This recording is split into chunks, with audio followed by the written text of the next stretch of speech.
प्रिय भक्तों, अगर आप भी चाहते हैं कि आप शनि देव की कुदृष्टि से बचे रहें और आपको शनि देव की सिर्फ आशीर्वाद और असीम कृपा ही प्राप्त हो, तो आप इस महामंत्र का जाप अवश्य करें। इस मंत्र के नियमित 108 बार जाप करने से नकारात्मक ऊर्जा और बुरी शक्तियां समाप्त होती हैं। काला जादू, टोना टोटका और तंत्र बाधा, काला जादू, टोना टोटका और तंत्र बाधा का नाश होता है। व्यक्ति का तेज और आत्मविश्वास बढ़ता है और साथ ही शनि देव की कृपा से उसे अथाह धन की प्राप्ति होती है। इसलिए प्यारे भक्तों, आप इस महामंत्र का जाप अवश्य करें। जिस भी भक्त ने आज तक इस महामंत्र का जाप किया है, उसे सिर्फ शनि देव की असीम कृपा ही प्राप्त हुई है। इसलिए प्यारे भक्तों, आप इस महामंत्र का जाप अवश्य करें। यह मंत्र बहुत ही शक्तिशाली और प्रबल मंत्र है।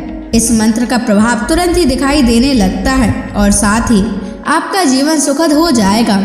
अगर आप शनि देव का आशीर्वाद प्राप्त करना चाहते हैं तो इस वीडियो को लाइक और चैनल को सब्सक्राइब जरूर कर दीजिए और कमेंट बॉक्स में जय शनि महाराज अवश्य लिख दीजिए। तो चलिए भक्तों, मंत्र का जाप करना प्रारंभ करते हैं।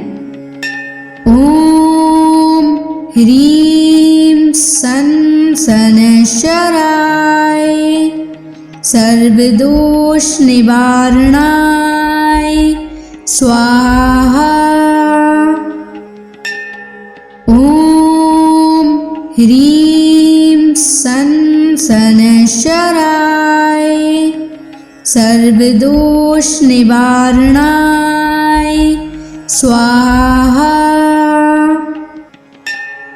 ओम ह्रीं सन शनैश्चराय सर्वदोष निवारणाय स्वाहा। ओम ह्रीं सन शनैश्चराय सर्वदोष निवारणाय स्वाहा। ओम ह्रीं सन शनैश्चराय सर्वदोष निवारणाय स्वाहा। ओम ह्रीं सन शनैश्चराय सर्वदोष निवारणाय स्वाहा। ओम ह्रीं सन शनैश्चराय सर्वदोष निवारणाय स्वाहा। ओम ह्रीं सन शनैश्चराय सर्वदोष निवारणाय स्वाहा। ओम ह्रीं सन शनैश्चराय सर्वदोष निवारणाय स्वाहा।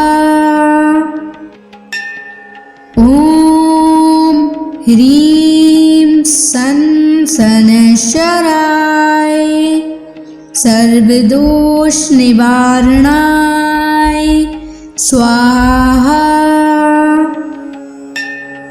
ओम ह्रीं सन शनैश्चराय सर्वदोष निवारणाय स्वाहा। ओम ह्रीं सन शनैश्चराय सर्वदोष निवारणाय स्वाहा। ओम ह्रीं सन शनैश्चराय सर्वदोष निवारणाय स्वाहा। ओम ह्रीं सन शनैश्चराय सर्वदोष निवारणाय स्वाहा। ॐ ह्रीं सन् शनैश्चराय सर्वदोषनिवारणाय स्वाहा। ॐ ह्रीं सन् शनैश्चराय सर्वदोषनिवारणाय स्वाहा। ॐ ह्रीं सन् शनैश्चराय सर्वदोषनिवारणाय स्वाहा।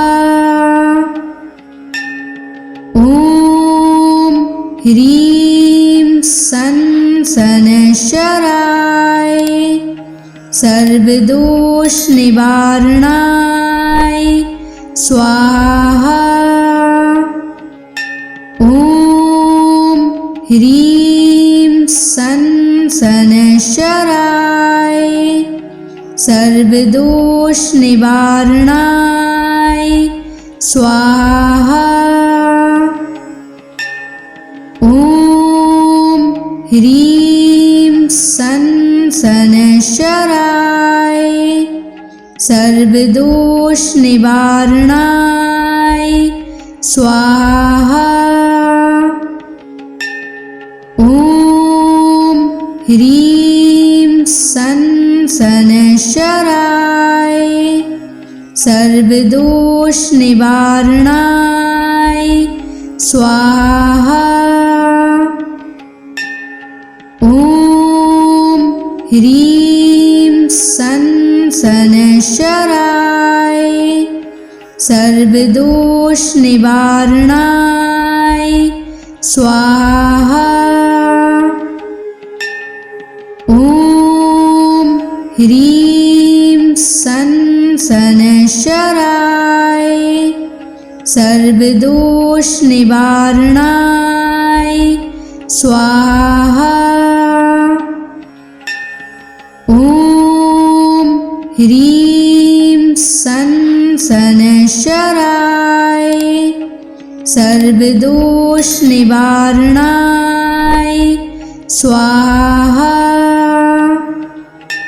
ॐ ह्रीं सन् शनैश्चराय सर्वदोषनिवारणाय स्वाहा। ॐ ह्रीं सन् शनैश्चराय सर्वदोषनिवारणाय स्वाहा। ॐ ह्रीं सन् शनैश्चराय सर्वदोषनिवारणाय स्वाहा। ॐ ह्रीं सन् शनैश्चराय सर्वदोषनिवारणाय स्वाहा। ॐ ह्रीं सन् शनैश्चराय सर्वदोषनिवारणाय स्वाहा। ॐ ह्रीं सन् शनैश्चराय सर्वदोषनिवारणाय स्वाहा। ॐ ह्रीं सन् शनैश्चराय सर्वदोषनिवारणाय स्वाहा। ॐ ह्रीं सन् शनैश्चराय सर्वदोषनिवारणाय स्वाहा। ॐ ह्रीं सन् सनशराय सर्वदोष निवारणाय स्वाहा। ॐ ह्रीं सनशराय सर्वदोष निवारणाय स्वाहा। ॐ ह्रीं सनशराय सर्वदोष निवारणाय स्वाहा। ॐ ह्रीं सनशराय सर्वदोष निवारणाय स्वाहा। ॐ ह्रीं सनशराय सर्वदोष निवारणाय स्वाहा। ॐ ह्रीं सनशराय सर्वदोष निवारणाय स्वाहा। ॐ ह्रीं सनशराय सर्वदोष निवारणाय स्वाहा। ॐ ह्रीं सनशराय सर्वदोष निवारणाय स्वाहा। ॐ ह्रीं सनशराय सर्वदोष निवारणाय स्वाहा। ॐ ह्रीं सनशराय सर्वदोष निवारणाय स्वाहा। ॐ ह्रीं सनशराय सर्वदोष निवारणाय स्वाहा। ॐ ह्रीं सनशराय सर्वदोष निवारणाय स्वाहा। ॐ ह्रीं सनशराय सर्वदोष निवारणाय स्वाहा। ॐ ह्रीं सनशराय सर्वदोष निवारणाय स्वाहा। ॐ ह्रीं सनशराय सर्वदोष निवारणाय स्वाहा। ॐ ह्रीं सनशराय सर्वदोष निवारणाय स्वाहा। ॐ ह्रीं सनशराय सर्वदोष निवारणाय स्वाहा। ॐ ह्रीं सनशराय सर्वदोष निवारणाय स्वाहा। ॐ ह्रीं सनशराय सर्वदोष निवारणाय स्वाहा। ह्रीं सन शनैश्चराय सर्वदोष निवारणाय स्वाहा। ॐ ह्रीं सन शनैश्चराय सर्वदोष निवारणाय स्वाहा। ॐ ह्रीं सन शनैश्चराय सर्वदोष निवारणाय स्वाहा। ॐ ह्रीं सन शनैश्चराय सर्वदोष निवारणाय स्वाहा। ॐ ह्रीं सन शनैश्चराय सर्वदोष निवारणाय स्वाहा। ॐ ह्रीं सन शनैश्चराय सर्वदोष निवारणाय स्वाहा। ॐ ह्रीं सन शनैश्चराय सर्वदोष निवारणाय स्वाहा।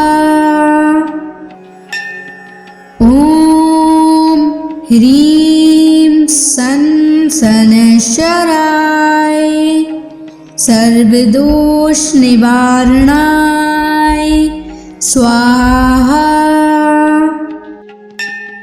ॐ ह्रीं सन शनैश्चराय सर्वदोष निवारणाय स्वाहा। ॐ ह्रीं सन शनैश्चराय सर्वदोष निवारणाय स्वाहा। ॐ ह्रीं सन शनैश्चराय सर्वदोष निवारणाय स्वाहा। ॐ ह्रीं सन शनैश्चराय सर्वदोष निवारणाय स्वाहा। ॐ ह्रीं सन शनैश्चराय सर्वदोष निवारणाय स्वाहा।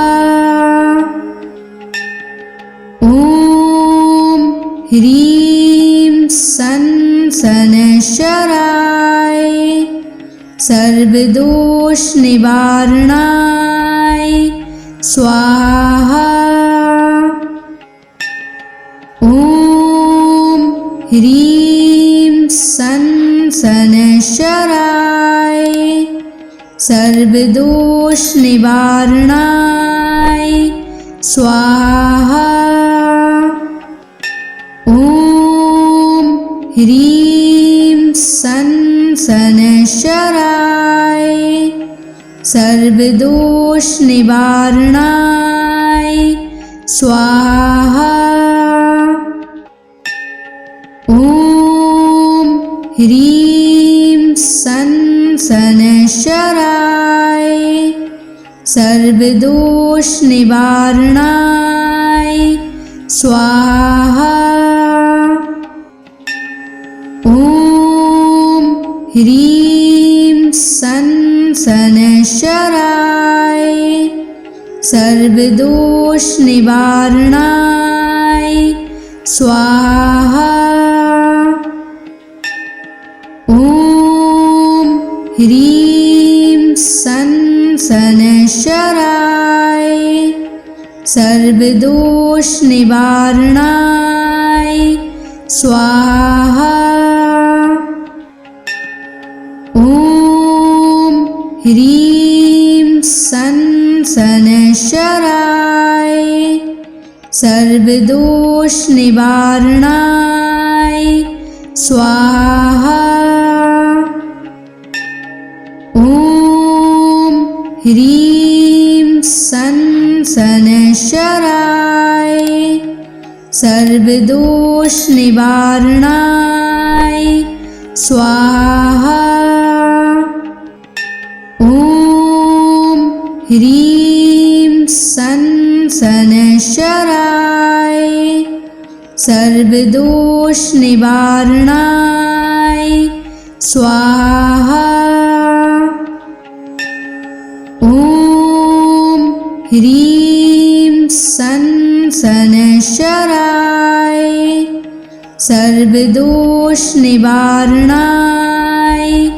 स्वाहा। ॐ ह्रीं सन् शनैश्चराय सर्वदोषनिवारणाय स्वाहा। ॐ ह्रीं सन् शनैश्चराय सर्वदोषनिवारणाय स्वाहा। ॐ ह्रीं सन् शनैश्चराय सर्वदोषनिवारणाय स्वाहा। ॐ ह्रीं सन् शनैश्चराय सर्वदोषनिवारणाय स्वाहा। ॐ ह्रीं सन् शनैश्चराय सर्वदोषनिवारणाय स्वाहा। ॐ ह्रीं सन् शनैश्चराय सर्वदोषनिवारणाय स्वाहा। ॐ ह्रीं सन् शनैश्चराय सर्वदोषनिवारणाय स्वाहा।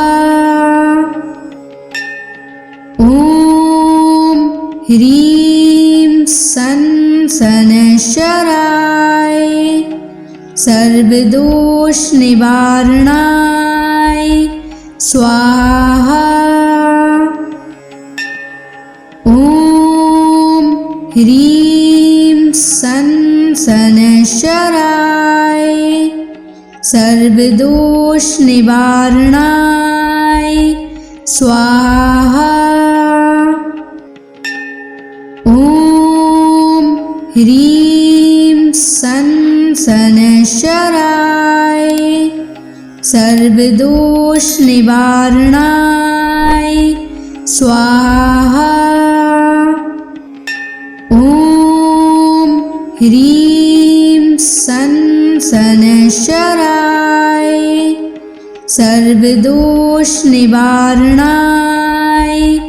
स्वाहा। ॐ ह्रीं सन् शनैश्चराय सर्वदोषनिवारणाय स्वाहा।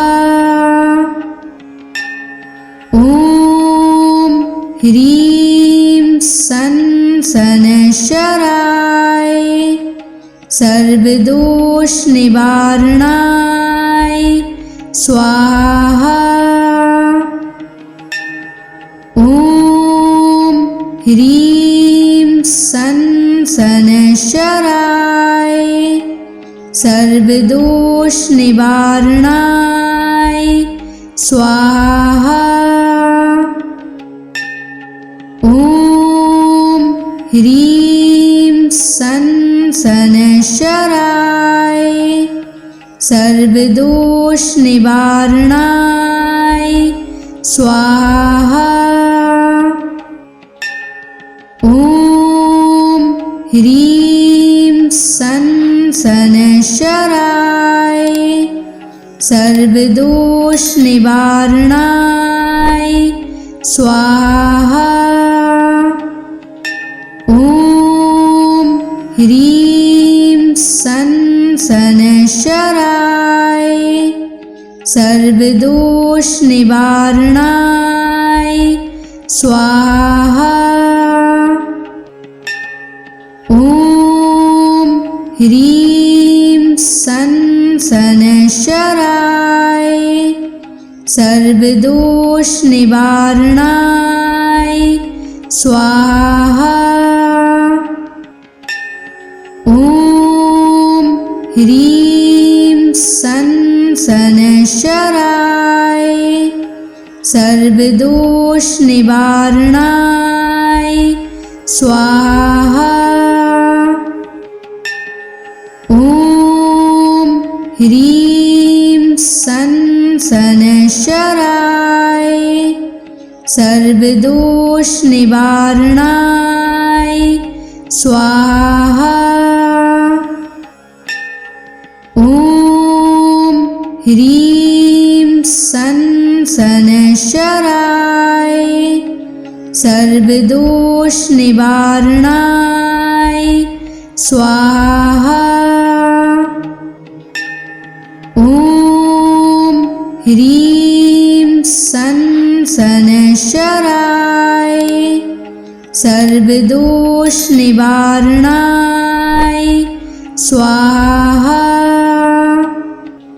ॐ ह्रीं सं शनैश्चराय सर्वदोष निवारणाय स्वाहा। ॐ ह्रीं सं शनैश्चराय सर्वदोष निवारणाय स्वाहा। ॐ ह्रीं सं शनैश्चराय सर्वदोष निवारणाय स्वाहा। ॐ ह्रीं सं शनैश्चराय सर्वदोष निवारणाय स्वाहा। ॐ ह्रीं सं शनैश्चराय सर्वदोष निवारणाय स्वाहा। ॐ ह्रीं सं शनैश्चराय सर्वदोष निवारणाय स्वाहा। ॐ ह्रीं सं शनैश्चराय सर्वदोष निवारणाय स्वाहा। ॐ ह्रीं सं शनैश्चराय सर्वदोष निवारणाय स्वाहा। ॐ ह्रीं सं शनैश्चराय सर्वदोष निवारणाय स्वाहा। ॐ ह्रीं सं शनैश्चराय सर्वदोष निवारणाय स्वाहा। ॐ ह्रीं सं शनैश्चराय सर्वदोष निवारणाय स्वाहा। ॐ ह्रीं सन शनैश्चराय सर्वदोष निवारणाय स्वाहा। ॐ ह्रीं सन शनैश्चराय सर्वदोष निवारणाय स्वाहा। ॐ ह्रीं सन शनैश्चराय सर्वदोष निवारणाय स्वाहा। ॐ ह्रीं सन शनैश्चराय सर्वदोष निवारणाय स्वाहा। ॐ ह्रीं सन शनैश्चराय सर्वदोष निवारणाय स्वाहा। ॐ ह्रीं सन शनैश्चराय सर्वदोष निवारणाय स्वाहा। ॐ ह्रीं सन शनैश्चराय सर्वदोष निवारणाय स्वाहा। ॐ ह्रीं सन शनैश्चराय सर्वदोष निवारणाय स्वाहा। ॐ ह्रीं सन शनैश्चराय सर्वदोष निवारणाय स्वाहा। ॐ ह्रीं सन शनैश्चराय सर्वदोष निवारणाय स्वाहा। ॐ ह्रीं सन शनैश्चराय सर्वदोष निवारणाय स्वाहा। ॐ ह्रीं सन शनैश्चराय सर्वदोष निवारणाय स्वाहा। ॐ ह्रीं सन शनैश्चराय सर्वदोष निवारणाय स्वाहा। ॐ ह्रीं सन शनैश्चराय सर्वदोष निवारणाय स्वाहा। ॐ ह्रीं सन शनैश्चराय सर्वदोष निवारणाय स्वाहा। ॐ ह्रीं सन शनैश्चराय सर्वदोष निवारणाय स्वाहा। ॐ ह्रीं सन शनैश्चराय सर्वदोष निवारणाय स्वाहा। ॐ ह्रीं सन शनैश्चराय सर्वदोष निवारणाय स्वाहा। ॐ ह्रीं सन शनैश्चराय सर्वदोष निवारणाय स्वाहा। ॐ ह्रीं सन् शनैश्चराय सर्वदोषनिवारणाय स्वाहा। ॐ ह्रीं सन् शनैश्चराय सर्वदोषनिवारणाय स्वाहा। ॐ ह्रीं सन् शनैश्चराय सर्वदोषनिवारणाय स्वाहा। ॐ ह्रीं सन् शनैश्चराय सर्वदोषनिवारणाय स्वाहा।